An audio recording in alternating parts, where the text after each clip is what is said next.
കുറച്ച് മീൻ കറി ഉണ്ടാക്കാം കേട്ടോ. സിലോപ്പി മീനാണ് കേട്ടോ കിട്ടിയിരിക്കുന്നത്. കറി വെച്ചാൽ രസം ഉണ്ടാവുമെന്നൊന്നും അറിയില്ല. കുറച്ചെടുത്ത് കറി വെക്കാൻ വിചാരിച്ചപ്പോൾ വെളിച്ചെണ്ണ ചൂടായതിന് ശേഷം ചുവന്നുള്ളി കുറച്ച് അധികം എടുത്തിട്ടുണ്ട് കേട്ടോ. വെളുത്തുള്ളി ഇഞ്ചിയൊക്കെ ചതച്ചുകൊണ്ട് ഒന്നിൽ മൂപ്പിച്ചിട്ട് മുളകും പൊടി മഞ്ഞൾപ്പൊടി ഉപ്പും ഒക്കെ ഇട്ടുകൊണ്ട് പുളിവെള്ളം ഒഴിച്ചെടുത്തിട്ടുണ്ട് കേട്ടോ. പുളിവെള്ളം ഒന്ന് തിളച്ച് വന്നതിന് ശേഷം മീനും ഇട്ട് കൊടുത്തിട്ടുണ്ട് കേട്ടോ. മീനും കുറച്ച് തലഭാഗമൊക്കെ എടുത്താണ് കേട്ടോ കറി ഉണ്ടാക്കുന്നത്. അപ്പം മീൻ കറി അവിടെ റെഡി ആവുന്ന സമയം കൊണ്ട് മീൻ വറുക്കാനുള്ളത് കായം കൂട്ടി കേട്ടോ. കുറച്ച് സമയം കായം കൂട്ടി ഫ്രിഡ്ജിൽ വെക്കാം. അപ്പോൾ മുളകും പൊടിയും മഞ്ഞൾപ്പൊടിയും ഉപ്പും ഇഞ്ചിയും വെളുത്തുള്ളിയും പേസ്റ്റും ഒക്കെ ഇട്ടിട്ട് മീനവിടെ കായം കൂട്ടി വെക്കാം കേട്ടോ.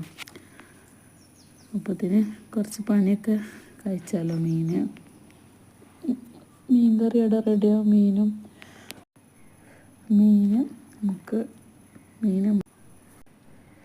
നമുക്ക് മുളകും പൊടിയും മഞ്ഞപ്പൊടിയും ഉപ്പൊക്കെ ഇട്ടാണ്ട് നല്ലോണം കായം കൂട്ടിയേക്കാം കേട്ടോ. മീനൊന്ന് വരെ എണ്ണ ഇട്ട് കൊടുത്തിട്ടുണ്ട് കേട്ടോ. കുറച്ച് സമയം ഫ്രിഡ്ജിൽ വെച്ചിട്ട് പിന്നെയാണ് കേട്ടോ വറുത്തെടുത്തത്. അപ്പോൾ കുറച്ച് പണിയൊക്കെ എടുത്തു കേട്ടോ. പിന്നെ മുറ്റടിച്ചപ്പോൾ 2 ചെറിയ കൂന് കിട്ടിയിട്ട് മുറ്റത്തുനിന്ന്. അപ്പോൾ അതും അവിടെ അടുപ്പത്ത് വെച്ചിട്ടുണ്ട് കേട്ടോ. കുട്ടികൾക്കെല്ലാം ഇഷ്ടമാണ് കൂന്. 2 ചെറിയ കൂനാണ്, എന്നാലും അവർക്ക് ഒരു സന്തോഷത്തിന്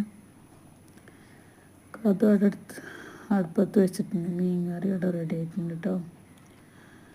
മുളകും പൊടിയും മഞ്ഞൾപ്പൊടിയും മല്ലിപ്പൊടിയും ഉപ്പൊക്കെ കുറച്ച് ചട്ടുകാണ്ട് അത് തീം വെച്ചിട്ടുണ്ട് കേട്ടോ. അത് വെള്ളം വറ്റി വന്നപ്പോൾ വെളിച്ചെണ്ണ ഒഴിച്ചെടുത്തിട്ടുണ്ട് കേട്ടോ. പച്ച വെളിച്ചെണ്ണ നല്ല രസമായിട്ട് അങ്ങനെ കൂനുണ്ടാക്കിയാൽ. പിന്നെ ഇന്ന് ചോറിനൊപ്പം മീൻ കറിയും മീൻ വറുത്തതും കൂനും ഒക്കെ കൂട്ടിയിട്ടാണ് ചോറും കഴിക്കുന്നത്.